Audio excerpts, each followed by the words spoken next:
Estamos ligados. Bom dia a todos, a graça e a paz. Sejam muito bem-vindos. Nós começamos hoje uma nova série. Não é um velho assunto, o assunto sempre é atual, porque trata do amor, trata da salvação, enfim. O assunto é extremamente pertinente. Nós vamos ancorar essa nova série no Evangelho de Lucas, do Dr. Lucas, e muito inspira a todos nós pela particularidade do ensino, do estudo, de ser um homem extremamente intelectual, estudioso e muito criterioso no sentido de trazer a verdade. Então, nós começamos hoje aí com esse tema tão lindo, né? Da manjedoura à cruz. E eu fiquei muito feliz também, como já foi dito para o meu amigo aqui, das novas vidas que estão chegando aí. Que coisa fantástica isso. Nascimento. E hoje nós vamos abordar sobre o nascimento. Você já pensou sobre o seu nascimento? Quando você nasceu? Você já pensou do filho que está nos seus braços? O motivo desse nascimento? Você já, talvez que sonha de estar com esse filho nos braços, já imaginou o sentido de tudo isso? Por que tudo isso? Evangelho de Lucas, capítulo 2, nós vamos ler do versículo 1 ao 7.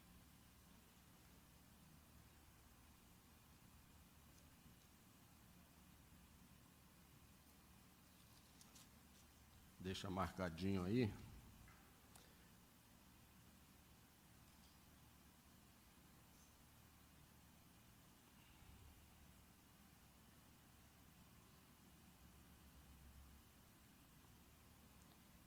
Há quase 2000 anos atrás, um médico chamado Lucas iniciou uma carta a um amigo. Começou a escrever a um amigo com as seguintes palavras: tendo, pois, muitos empreendido pôr em ordem a narração dos fatos que entre nós se cumpriram, segundo nos transmitiram os mesmos que os presenciaram desde o princípio e foram ministros da palavra, pareceu-me também a mim conveniente descrevê-los a ti, ó excelentíssimo Teófilo. Não se preocupe não, que esse texto eu só estou querendo que você se situe, tá? Por sua ordem, havendo-me já informado de forma minuciosa de tudo desde o princípio, para que conheças a certeza das coisas de que já estás informado. Há quase 2000 anos atrás, um amigo começa uma carta a outro amigo com estas palavras. Eu quero falar para você hoje do que é verdade, do que foi visto, do que foi presenciado, do que é real. Eu quero te informar que as minhas palavras são genuínas. Lucas e Teófilo, eles compartilhavam duas paixões. E eu acho isso fantástico. Eles compartilhavam essas duas paixões, uma por Cristo e outra pelos fatos. Eles buscavam, eles investigavam, eles traziam o que realmente procedia. Então havia essas duas paixões, Cristo e o fato verdadeiro. Eles não queriam lendas, eles não queriam histórias bonitas que pudessem talvez causar apenas uma empolgação. Eles queriam a verdade. Eles narravam a verdade. Eles não queriam nada além disso. Desse modo, o Dr. Lucas, ele começa a classificar a verdade e relatar os fatos a Teófilo. E o resultado é, em parte, uma carta e, em parte, um trabalho de pesquisa. No decorrer dessa série que nós vamos desenvolver até o final de dezembro, você verá isso aqui, na profundidade do amor, no ensino da verdade e na preservação, acima de tudo isso, da palavra. O Evangelho de Lucas é, em parte, carta porque ele foi escrito a um amigo. Então, ele é, de uma certa forma, uma parte carta. E eu imagino essa amizade. Que laço de amizade deve ter existido entre esses dois para que Lucas tivesse trabalhado tanto para escrever a ele. E a gente diz que, em parte, é uma carta, e, em parte, é um trabalho de pesquisa, porque ele havia se informado de forma minuciosa, criteriosa, de tudo, desde o princípio. Desde o princípio. E ele queria que Teófilo tirasse proveito do seu estudo. É como se ele tivesse aprimorado aquilo e disse: olha, está aqui, aproveite o máximo que você puder. E eu quero dizer isso para você hoje, meu irmão, essa manhã. Está nas suas mãos. Então aproveite o máximo que você puder. Absorva, ouça, pratique, entenda, pregue, ensine. Eu consigo, de uma certa forma,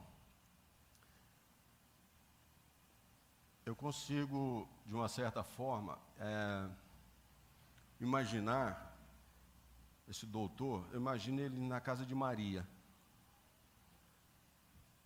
Diga aí, Maria, outra vez, o que aconteceu lá em Belém, hein, Maria? Você tenta mensurar isso? Que coisa extraordinária. Fala aí, Maria, me conta o que aconteceu lá de verdade. Eu consigo ver esse médico crivando Mateus de perguntas. Ei, Mateus, senta aí, me conte aqui, deixe-me ver se eu entendi direito essa parábola aqui. Me conta aí para ver se isso aqui procede. Que coisa extraordinária. Eu posso imaginar ele diante de Pedro. Ei, Pedro, esse negócio de negar 3 vezes aí, como é que foi isso, hein, rapaz? Como é que foi? E a terceira vez, como é que foi, Pedro? Por que você teve coragem? O que aconteceu com você, Pedro? Não era coragem, era medo. O que era, Pedro? Por que o negou? Sabe, um médico com habilidade de cirurgião, Lucas sonda a verdade. Com a habilidade de um cirurgião, ele sonda, ele busca, ele pesquisa a verdade. E por quê? Por que tudo isso? Para que seu amigo soubesse que as notícias de que for informado eram verdades. Você entende por que você precisa aprender de Deus? Ser um exímio manipulador das coisas em si, filtrar e trazer e levar somente a verdade? Poderia Lucas ter alguma ideia de que milhões de pessoas beneficiaria do seu estudo até hoje? Será que ele tinha essa ideia? Que até hoje nós estaríamos sendo beneficiados por isso? Eu duvido. Tudo o que ele fez foi partilhar a verdade com um amigo. E tudo que nos cabe hoje é compartilhar e partilhar essa verdade com os amigos. E eu pergunto, e me pergunto, o que aconteceria se todos nós, eu e você, nós fizéssemos o mesmo que Lucas fez? Não tivéssemos preguiça de estudar, não tivéssemos preguiça de chegar. O que aconteceria se nós tivéssemos a mesma disposição desse médico ao levar o ensino, ao pesquisar a verdade, a extrair a verdade e entregar essa verdade? O que aconteceria se nós fizéssemos o mesmo? Nós estaríamos bem melhor, não é não? Cerca de 60 anos depois de Cristo, o autor desse evangelho, o médico Lucas, que não era judeu, ele traz uma forma em que Jesus era plenamente homem e plenamente Deus. Ele traz que Jesus cumpre missão na terra, a missão de Deus, e ensina sobre o reino de Deus.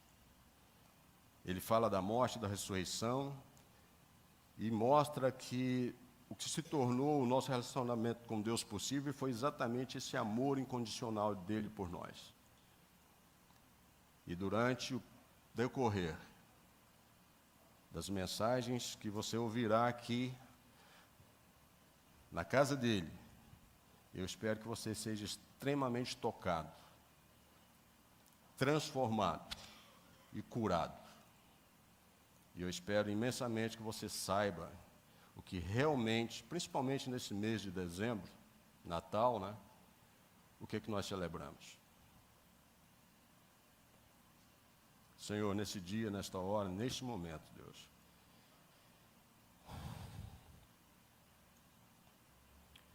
que Teu Espírito nos toque, abre os nossos ouvidos, a nossa mente, molde o nosso falar, toque o nosso coração, e que a Tua verdade prevaleça, Senhor, que ela alcance, transforme e cura. É o que nós te pedimos, em nome de Jesus. Amém. E graças a Deus. Eu li alguma coisa do Nicodemos, e ele fala a mesma coisa que o amigão dele lá fala, o Hernandes Dias Lopes. Ele diz assim: um Deus que desce até nós. E eu acho que nada mais apropriado para a gente intitular hoje o que nós vamos conversar, que não seja sobre esse tema.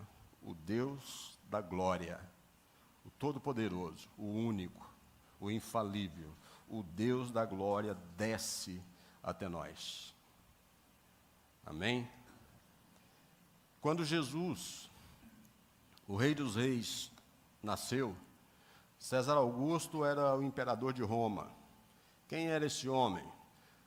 Que coisa chata, esses nomes complicados, essas datas, essas coisas todas, mas se situe. César Augusto era imperador. E quem é esse homem?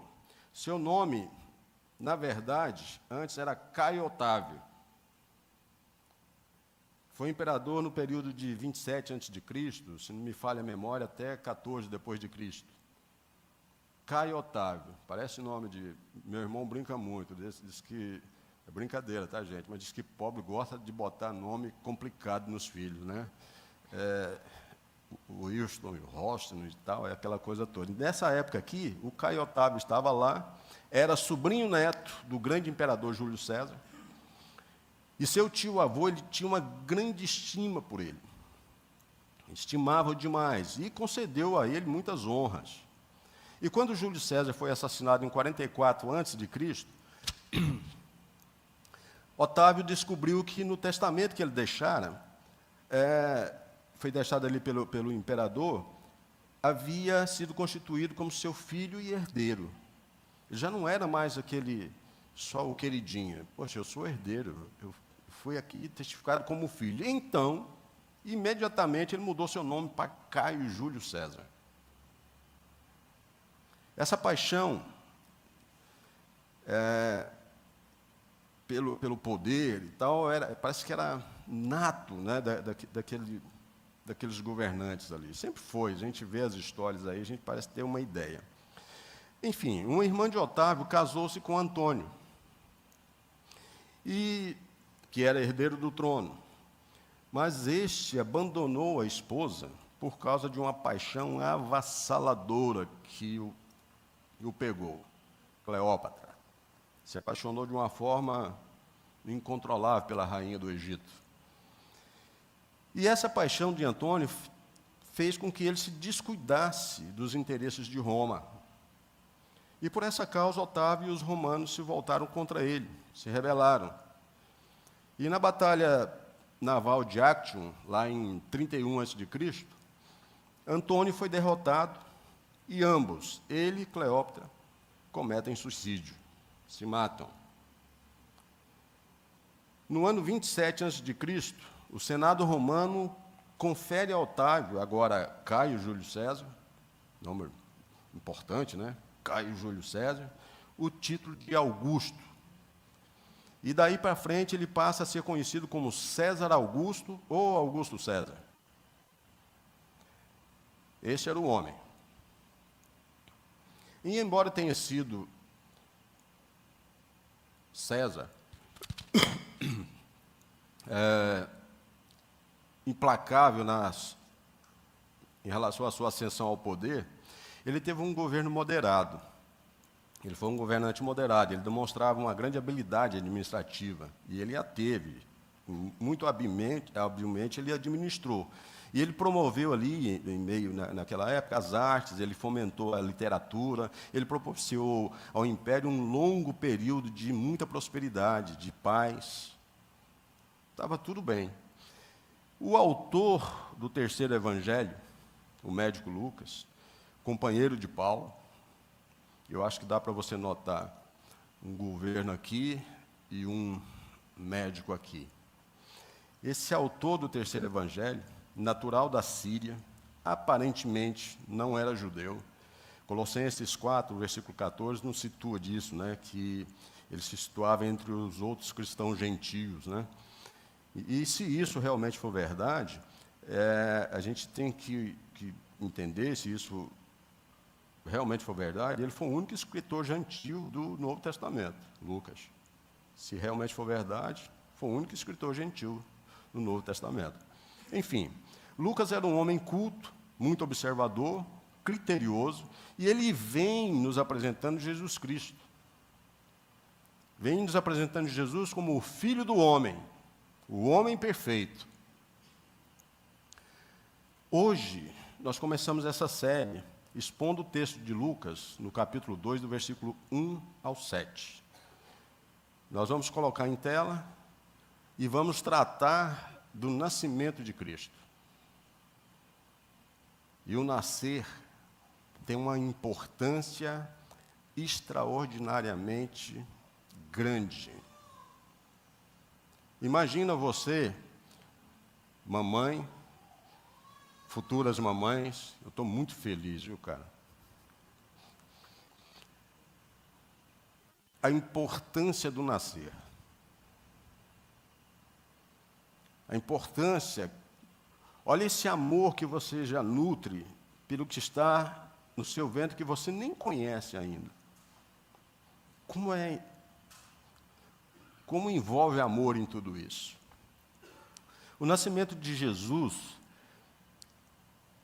levou José e Maria a Belém. A gente vai expor isso aqui. Trouxe os anjos do céu à terra. Levou os pastores dos campos a Belém. Fez as coisas mudarem, se encaminharem de outras formas. Estrategicamente, aquilo não era ação humana. Era Deus agindo para um plano infalível. Tá me avisando aqui que eu tenho tempo. E então eu digo para você que hoje nós precisamos entender o início.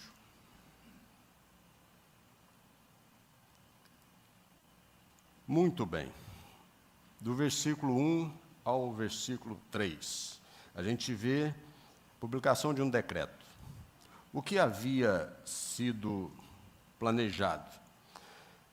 Nós começamos a expor isso e nós vamos destacar aqui alguns pontos desse miraculoso nascimento, da importância de tudo isso.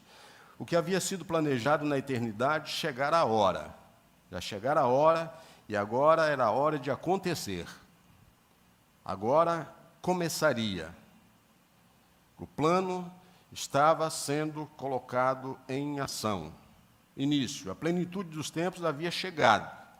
Esse era o momento. O Eterno entraria no tempo e Deus desceria até nós. Isso é extremamente profundo. Deus desce até nós. Lucas identifica o tempo do nascimento de Jesus. Acho que dos autores dos evangelhos, o único com mais eficácia, com mais propriedade. E isso aconteceu quando o imperador César Augusto convocou a população do império para um recenseamento. Joséfo fala sobre esse tempo. Joséfo escreve assim: o povo judaico inteiro, né, fez um juramento de lealdade a César. Era ali que estava acontecendo tudo isso. O povo jurando fidelidade a um homem e o plano de alcance acontecendo. O recenseamento no Império Romano era realizado de forma periódica, era comum, e tinha duas finalidades. Era impor, né, as contribuições, né, tirar do povo, e descobrir aqueles que podiam cumprir o serviço militar obrigatório, que poderia servir a Roma lutando, né? E a gente vai, nesse cenário, observando como o plano de Deus vem sendo realizado.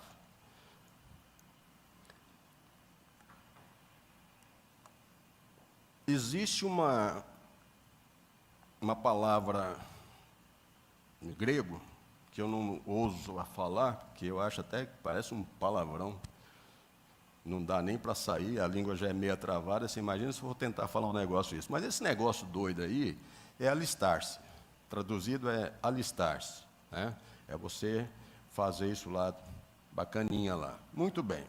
Traduzido para alistar-se. Significa o registro do nome do cidadão, você conhece muito bem isso, que a gente tem muito isso por aí ainda. Trazer a idade, posição social, o nome da esposa, o nome dos filhos, né? Patrimônio, o que é que você tem, qual é o potencial da sua renda. É um cadastro oficial com o objetivo de calcular impostos. Você já ouviu falar no leão? Isso aqui era um monte de leão. A gente queria saber e tal, e vamos puxar. Esse recenseamento se deu quando Quirino, aliás, eu pedi ajuda aos universitários, algumas traduções traz Cirênio, mas Cirene é apenas forma de referir-se à mesma pessoa.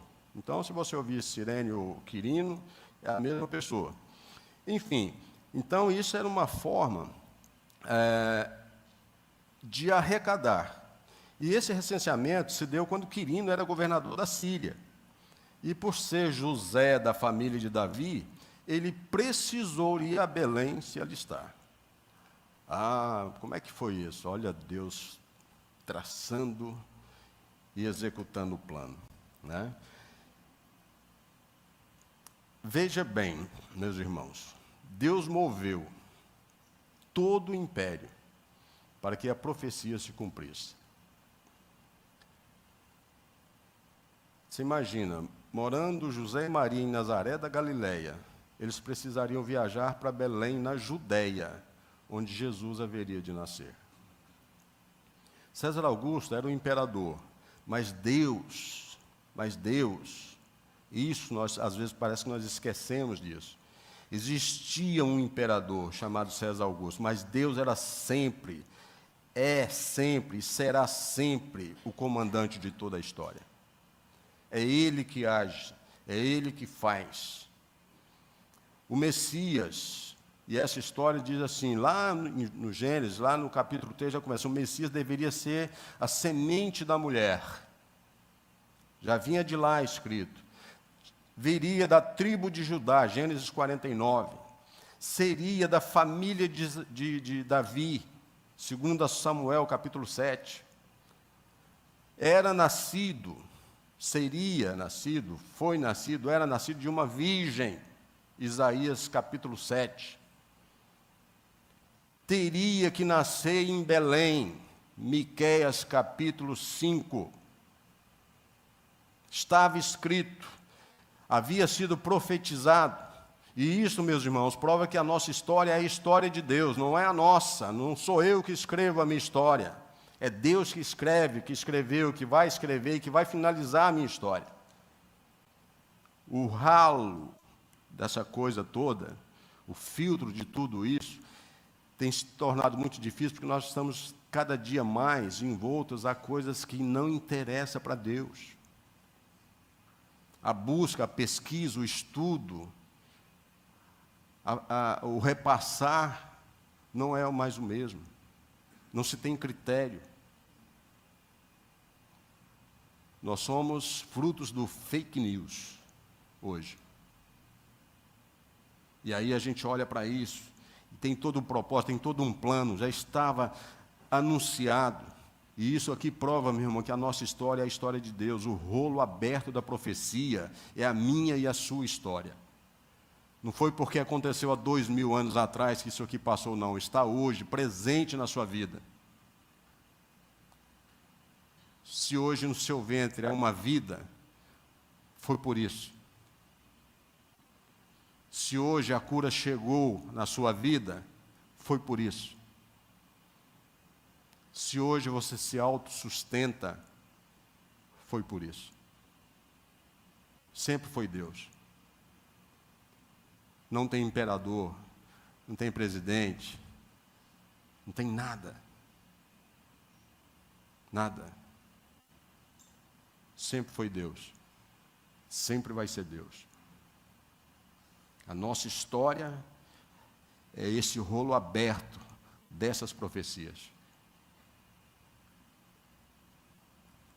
Um segundo ponto é que havia a necessidade de uma viagem.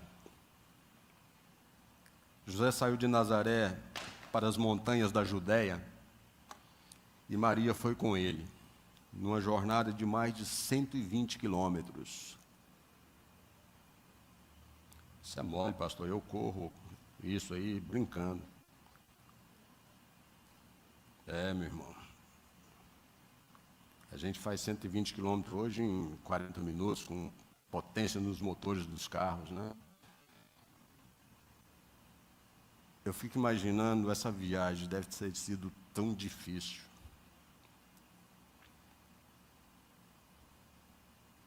Você que é mãe, e você que está gestando uma vida, as coisas começam a mudar, começam a ficar pesadas, né? Principalmente no 9º mês, como Maria se encontrava aqui. A disposição míngua, né? Toda a dificuldade de locomoção, não existe mais agilidade. 120 quilômetros a percorrer com 9 meses de gravidez. Imagine como foi difícil para Maria, que estava no 9º mês.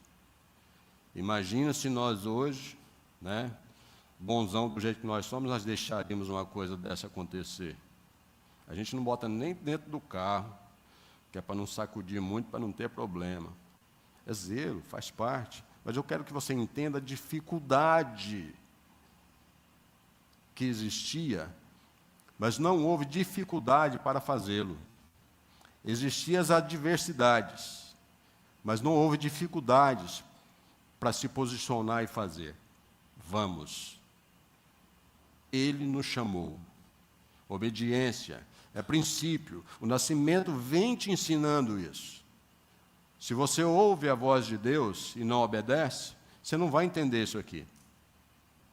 Mas aqui já havia um plano traçado, um plano dito, já havia uma revelação no coração desse casal, né, algo que já estava impregnado, disse, olha, vocês serão as minhas ferramentas. E eles não recuaram. Nós inventaríamos dor de cabeça, alguma coisa, sei lá, mas nós somos assim hoje. Apertou um pouquinho mais, a gente está pulando fora. Dificuldade para mim? Não, de jeito nenhum. Aqui não. Não se olha a adversidade, não se olha complicações, não se olha nada. Se olha apenas que Deus quer que eu faça. E então eu farei. A viagem não foi fácil. Você pode imaginar isso?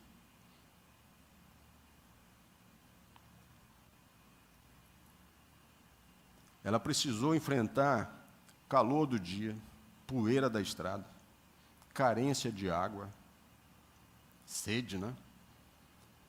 Não tinha regularidade para se alimentar. Se desse para comer, era uma benção, se não desse, tinha que suportar. Dificuldade, precariedade de abrigos noturnos, porque não tinha onde ficar. Não tinha como descansar, não tinha colchões ortobon. Olha o jabá, né? Aí eu fico me perguntando, que diacho de marido é esse, né, rapaz? Que pega uma mulher e faz um negócio desse com ela? Mas aqui a visão não é essa visão ridícula que nós temos de humanos. Aqui o propósito é outro. Aqui, nas coisas de Deus, a gente não vê dificuldades, a gente vê encontros, a gente vê verdade, a gente vê vida. Por que José a levou também? Por que ele não foi sozinho? Por que ele a levou? Numa perspectiva humana, meu querido, para poupá-la das calúnias das más línguas de Nazaré, que é o povo fofoqueiro. Para poupá-la, para protegê-la das más línguas. Isso numa visão, numa perspectiva humana. Numa perspectiva divina, para cumprir a profecia que ele ouvira. Haveria de ser assim. O plano de Deus era esse. O Messias teria de nascer em Belém, Miqueias capítulo 5, versículo 2. Teria que ser em Belém. A cidade de Davi, a casa do pão, João capítulo 6. A casa de Davi, a cidade de Davi, a casa do pão, haveria de ser lá. Você já parou para pensar? O lugar onde Jesus nasceu era o centro de evocações históricas.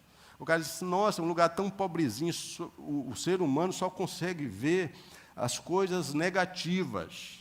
Mas a grandiosidade que está na simplicidade que foi o nascimento de Jesus é algo extraordinário, de ensino riquíssimo, e que se nós tivéssemos vergonha na cara, a gente aprenderia tanto, e mudaria tanto, e nos tornaríamos mais humildes. Porque é o que ele está ensinando aqui, que você não precisa de pompas para ser o que você é. Você precisa de Deus para ser o que Ele quer que você seja. Não é você que decide a sua vida.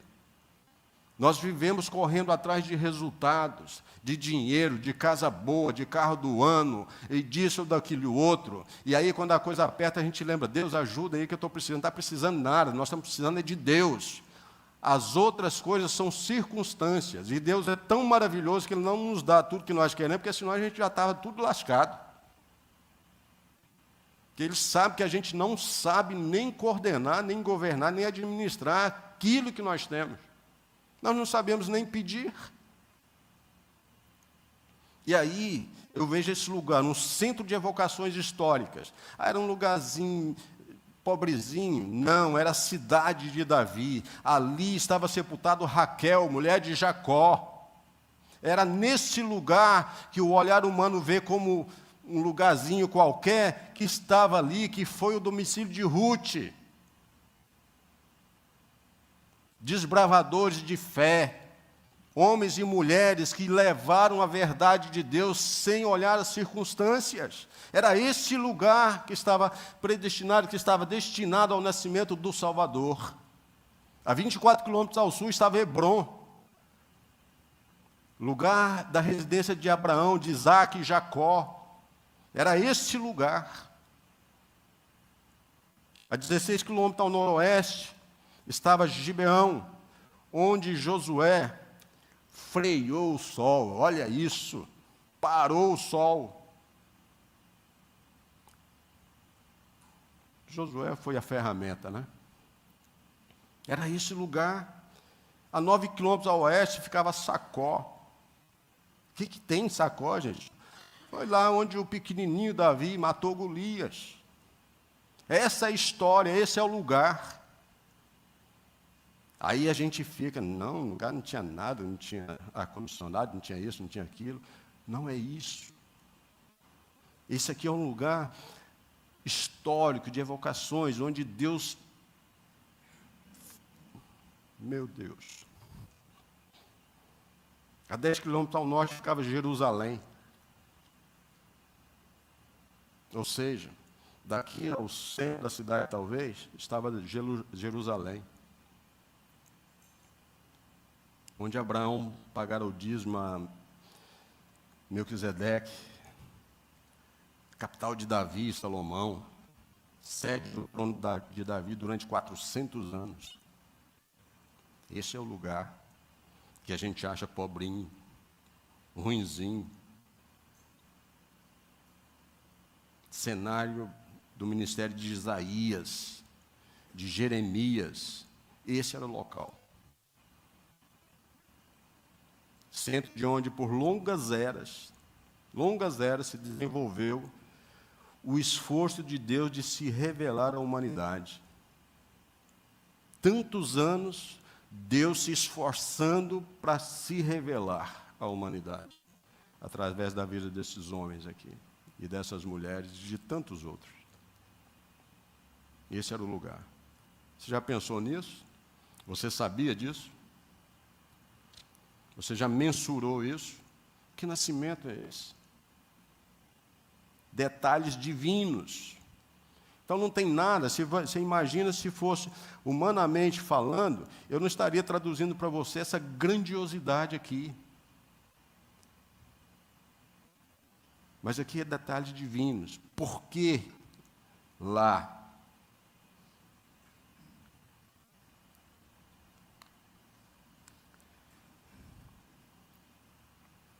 E um terceiro ponto, manjedoura. Ela estava lá disponível. Belém estava abarrotada de peregrinos. Não havia sequer um pedacinho qualquer de espaço naquelas pensões ou abrigo para acolher o casal nazareno. Não tinha onde ficar. Os apelos e as preces ali diante da condição de Maria não foram nem ouvidos direito, não foram atendidos. A cidade ela estava indisponível para Jesus nascer. Não havia, para aquele casal, para eles ali, lugar na hospedaria. E vale esclarecer que o fato de não haver lugar para eles na estalagem não foi porque o hospedeiro fosse cruel, como a gente costuma, esse cara, né, não quis, dava para ajeitar lá alguma coisa. Não foi por isso. Não foi porque ele era cruel ou não fosse hospitaleiro. Não bote culpa no hospedeiro. Mas foi porque aquele lugar ele estava lotado. E aí eu estava hoje de manhã, quando nós estávamos com a sala de oração lotada hoje, quase não deu para a gente conversar, que era só eu e o Morita. Aí a gente estava falando disso. Quando você chega com a sua família em um local e sai de férias e tal, e você escolhe aquele lugar que você imaginou, que você imagina uma coisa, chega lá é outra, né? Aí você chega lá, o troço está... Você já viu alguém tirar, alguém que já pagou, que já está instalado, porque você é bonitinho e ficar no lugar dele? Isso é uma lógica comercial, né? Isso não tem nem por onde. Então, não coloque culpa aqui no hospedeiro, não. Havia aqui ações, um plano. Teria que ser assim. Eu creio, no meu coração, pulsa que era Deus quem queria dessa forma. E o que Ele quer não se discute. Então, isso me leva a pensar que, assim também, meus irmãos, meus amigos, nosso coração, há muitos corações que nunca recebem a Cristo. Não é só esse hospedeiro aqui que não tinha lugar para eles, para recebê-lo. Jerusalém não tinha lugar para receber o Salvador. Desculpa, Jerusalém não, né? Não havia espaço para ele. Não tinha como recebê-lo. Estava lotado. E assim, eu digo para você que me levou muito a pensar que nós somos assim. Se você olhar para o seu coração, como eu olhei para o meu, é isso. Nós não recebemos não porque nós odiamos. Nós não recebemos simplesmente porque nossos corações já estão ocupados por outras coisas. Nessa relação do que acontece para aplicar para a minha vida, eu vejo que muitas das vezes eu não recebo, não é porque eu não gosto, é porque eu estou ocupado com outras coisas e deixo de olhar para o que me é essencial para lançar ou buscar algo que não vai me preencher em absolutamente nada. Fazendo essa simples comparação, a gente sempre está ocupado com pensamento de riquezas. Seu coração está lotado em busca de honra, de prestígio, de prazeres, de negócios. Você não tem tempo para Jesus, ele está cheio.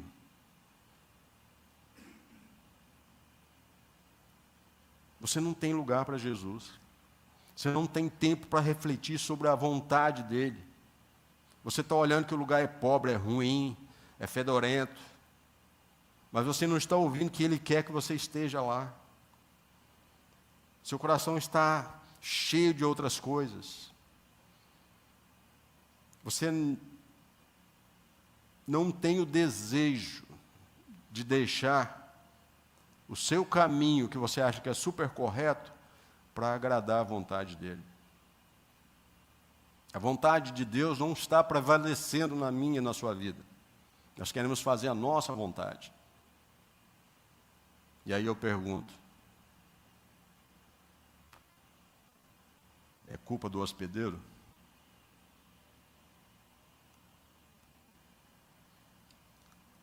Nós podemos dizer que há duas possibilidades para definir o lugar onde Jesus nasceu. A casa de um camponês e uma manjedoura.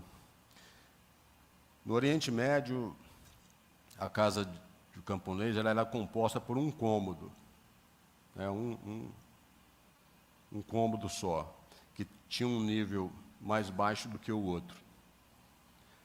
E um dos lados, né, era rebaixado, né, talvez como se fosse isso aqui. Um lado mais alto e um lado mais baixo. E isso porque ali à noite eles recolhiam o jumento, a vaca, os animais da família durante a noite. E logo à frente, eu vejo a possibilidade seria a manjedoura. Isso me remete a pensar que essa é a possibilidade mais plausível. José e Maria encontraram uma gruta, um local, uma casa desses camponeses aí, talvez, onde os pastores guardavam seus rebanhos ali, e ali havia uma manjedoura, um lugar onde os animais comiam. Jesus nasceu e foi envolto em panos ali. Essas circunstâncias podem significar solidão, obscuridade, pobreza, rejeição. Mas um sábio estudioso, ele contundentemente ele escreve, e eu achei muito forte isso, ele diz assim: com a manjedoura, Israel, o povo eleito de Deus, deu as boas-vindas ao Messias. E com a cruz, despediu-se dele da forma mais infame possível. Não é o lugar, não são as coisas. Jesus não nasceu em um palácio, foi numa estrebaria, porque era o Cordeiro de Deus. A manjedoura era um lugar apropriado. Não olhe com o olhar de, meu Deus, sinto o privilégio que se você pudesse, você colocaria seu filho ali, para que ele alcançasse vidas. O propósito é maior do que as coisas, do que as circunstâncias e do que os lugares. Deus é maior, sempre. Essas circunstâncias, às vezes, nos remetem a pensamentos equivocados.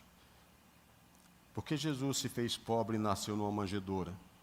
O Natal é um golpe, né? Eu sei que talvez possa pensar diferente de mim, mas eu acho que o Natal é um golpe no orgulho dos poderosos. Não é com pompas que se celebra. É certo e é válido dizer que foi da combinação de um decreto do imperador em Roma e das línguas mexeriqueiras de Nazaré que levou Maria a Belém. Olha onde Deus age para que o plano seja feito. Do poderoso aos que não querem nada. Não querem falar mal da vida dos outros. Exatamente isso, né? O imperador de um lado, fofoqueiros do outro, leva Maria a Belém exatamente no tempo certo, no exato momento, no tempo de Deus de cumprir a profecia que está em Miqueias 5. Deus opera através de todos os tipos de pessoas para levar ao efeito os seus propósitos. Para que seja efetivado, Deus usa quem Ele quer. Dos poderosos aos menos poderosos e que se acham poderosos. Tem uma outra palavra em grego aí, que eu não me atrevo muito, mas que se traduz por primogênito. Antes de mais nada, eu quero dizer para vocês que eu não estou falando de religião e nem dos meus irmãos católicos.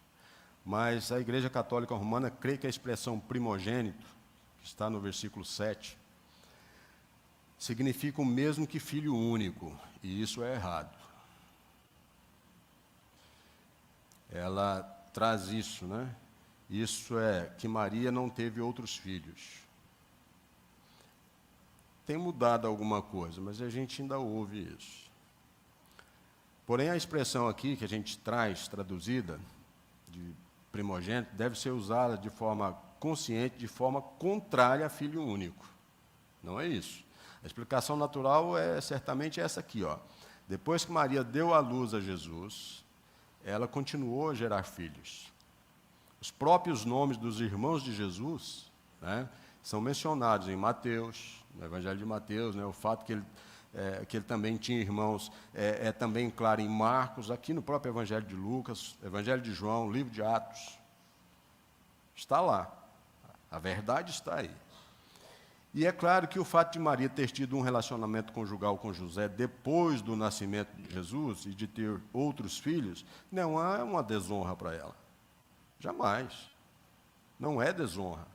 Gênesis 2, 24, 1 Coríntios 7, 5, não é desonra. O casamento, gente, é digno de honra. E Maria era casada com José. O relacionamento sexual no casamento é legítimo. E gerar filhos é uma bênção. Então, nada. A minha irmã, uma delas, você não acredita em Maria? Lógico que eu. Né? Eu acho que sou até mais mariano do que você. Porque eu vou te dizer, eu vivo em obediência a Maria. Me lembro que num casamento, lá em Caná, né, da Galileia, foi lá, que acabou o vinho. E aí correram para o lado de Maria e disse, acabou o vinho, o que é que a gente faz? Ela aponta para Jesus e diz, faça tudo o que Ele mandar. E é o que eu estou fazendo, estou obedecendo a ela. Faço tudo que Jesus manda, tudo que Jesus quer. Então, acho que eu sou mais mariano do que muita gente por aí. Né? Ela me deu um bom conselho, eu peguei, botei em prática. Vocês entenderam isso? É a Jesus que você deve obediência.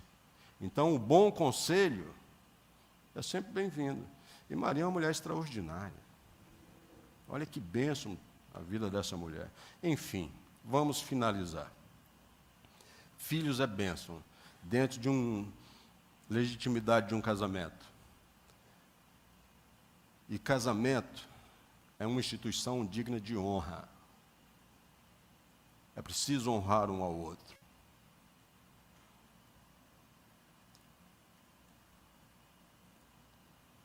Nós estamos chegando em mais um final de ano.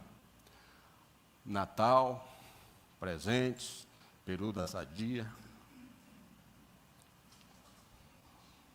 É tanta coisa, uma correria, uma falta de tempo. Não dá tempo de ir no culto, porque eu tenho que preparar a mesa. Vai ter culto dia de Natal. A gente aí, né, cheio de ceias. Nós estamos chegando no final do ano. E as coisas estão indo da mesma forma. Poucos celebram o que realmente merece ser celebrado. Nós falamos tanto do aniversariante, é tanta mensagem linda, né? Virou clichê, né? Lembre-se do aniversariante, o importante é o aniversariante. Mensagens. Mãozinhas postas em mensagens digitais. Enfim. Nós estamos preocupados com grande ceia, com os convidados, com o presente que nós temos que comprar e receber. Mas não é isso, não. Não é isso, não. O Natal não é fim de ano. É recomeço. É nascimento. É regeneração. É alcance, é cura. É mudança de caráter. É o nascimento de Jesus. Eu acho que a data, ela precisa espelhar uma verdadeira esperança de um ano novo que se inicia. De nada adianta acender as luzes, centro elétrico que eu diga, deve estar vendendo horrores aí, né? Mas de nada adianta acender luzes se a luz do seu coração não estiver acesa. Se não houver essa luz dentro de você. Entender o verdadeiro significado do Natal, meu querido, é buscar Cristo nos pequenos e nos grandes detalhes. Entender isso, entender esse nascimento, é você poder vivenciar a presença do Salvador. É poder entender que nada, circunstância nenhuma, por mais singelos e humildes que foram locais e coisas que acercaram essa chegada,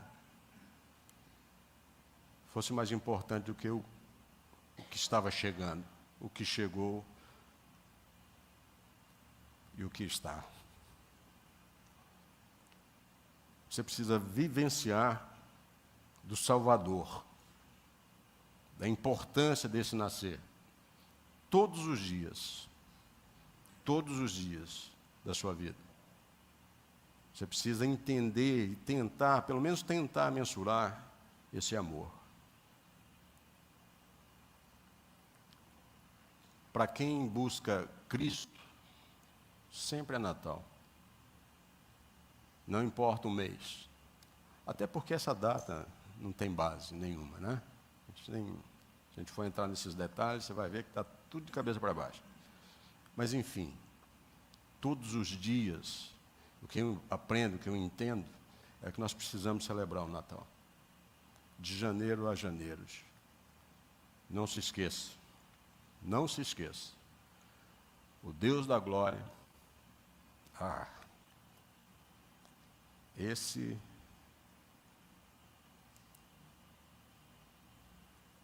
é o importante. E foi o Deus da glória que desceu até nós. Não recuse Ele mais. Amém?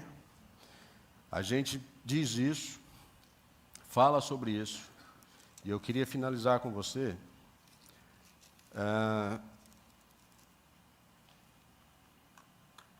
te dizendo que o preço que foi pago, desde do início, para que você entenda que o preço que foi pago, Jesus ele pagou um preço extraordinário para estar conosco. Desde quando chegou. E certamente a cruz foi o custo mais óbvio. Porém, eu acredito que ele tenha pago ainda mais.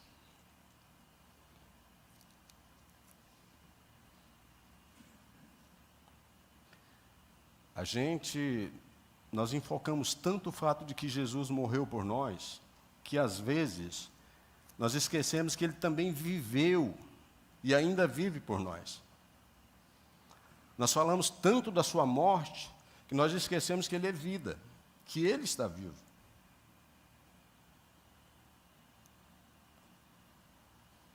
Se Jesus, desculpa.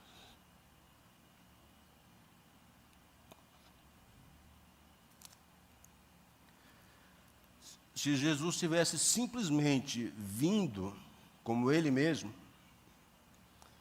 e não como um de nós, a Bíblia deixaria claro que nós poderíamos ter suportado a visão, não teríamos suportado a visão da sua presença. Da mesma forma que Moisés não pôde olhar diretamente para a face de Deus. Você imagina o que poderia ser semelhante a estar ao lado do Pai, em algum momento, e no outro estar lutando para dormir em uma manjedoura. Eu estava ao lado do meu Pai, seguro e tranquilo, e no outro instante eu estava em uma manjedoura. Imagine que foi deixar de ouvir os louvores dos anjos para descer até você. O preço foi muito maior. Imagina os insultos que os homens ignorantes fizeram contra ele. O custo para Jesus é uma indicação do extraordinário valor daquilo que Ele veio nos dar, que foi o teu amor. E porque ninguém jamais saberá completamente o que isso custou a Jesus. O que isto custou a Ele. Nós podemos apenas, pelo menos tentar, meu irmão, começar a entender o extraordinário valor da sua dádiva para nós. Ele nasceu, Ele viveu, Ele morreu e Ele ressuscitou. E o único propósito de tudo isso foi eu e você. Que a gente tenha um Feliz Natal, né? Que a gente celebre a quem merece ser celebrado, ao digno e único de celebração. É o intuito de tudo isso. Amém? Vamos ficar de pé?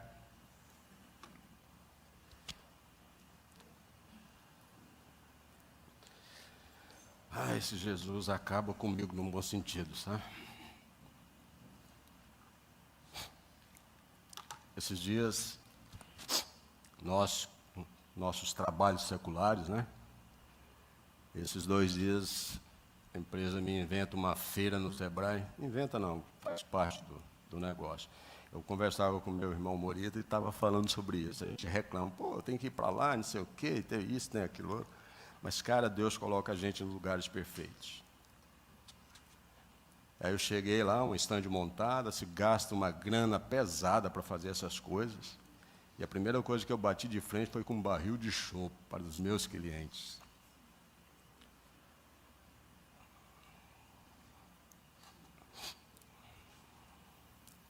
Em outras épocas eu estava feito. Aí eu fiquei olhando aqui e falei, meu Deus do céu. Aí você começa a criticar tudo, todos, né? Para que isso, para que aquilo, para que aquilo outro, tal. Às vezes a gente se torna até religioso demais. E aí, de repente, eu estou lá e vem um senhorzinho, hoje ele está com Alzheimer, mas ainda teimoso, ainda os filhos às vezes se preocupam. Ele vai muito na loja comigo. Ele se aproximou e tal. E eu, o que eu estou fazendo aqui, né? Aí, quando eu reconheci, ele disse, doutor Olívio, o senhor aqui, vim por sua causa. Porque você nunca deixou de me atender, quando eu tinha dinheiro, quando eu não tinha. Você sempre me ajudou, você sempre fez isso. Isso aí começou e eu falei, meu Deus, olha o que Deus está me colocando aqui. E a gente bateu um papo lá. Encontrei com meu irmão Raimundo lá, querendo comprar um Lincoln Continental, né? A gente só não comprou porque eles não aceitou o nosso cheque, senão nós tínhamos comprado. Enfim, a gente vai encontrando as pessoas e naquele local tão inapropriado, a gente fala do amor de Deus. É lá que Deus queria que eu estivesse. É lá que eu preciso levar essa verdade. Aqui é muito simples, parece muito fácil, né? Todo mundo concorda. E quando eu tenho uma adversidade daquele que não acredita, como é que funciona? A dificuldade vai fazer com que eu seja omisso e não leve a palavra de Deus? O barril de chope vai me impedir de estar lá? Aquilo é maior do que o Deus que eu sirvo? Porque eu entendo que eu posso me embebedar com as bênçãos que vêm do alto para a minha vida, independente do lugar onde eu esteja. E o que as pessoas falam? O pastor estava lá na feira, botando chope para todo mundo. Não me interessa. O que eles não sabem é que todas as oportunidades que eu tive naquele lugar, eu falei do amor de Deus.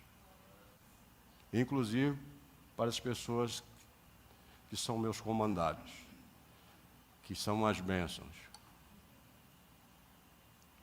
Não esqueça por que você nasceu.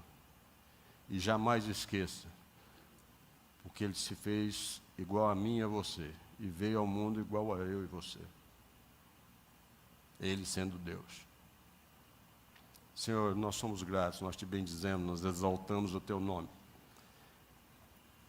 Neste dia tão ímpar, Deus, nós celebramos a vida, o amor, nós celebramos a paz, tão escassa, tão difícil. Nós clamamos por saúde física e espiritual. Nós bendizemos por tudo que tens feito em nossas vidas. E nós somos gratos, Deus. E nos condicione, Senhor, nos alicerce para que nós possamos, de uma forma coesa, íntegra, total, celebrar a vida e o seu amor, Pai. Nessas datas comemorativas, comerciais, que nós possamos vislumbrar o significado além disso, que o preço, todo o preço, já foi pago. E por isso nós, uma vez mais e sempre, confessamos a nossa dependência, nós declaramos a nossa dependência, e nós te pedimos, Senhor, segure as nossas mãos, nos direcione e nos proteja de todo o mal. Amém.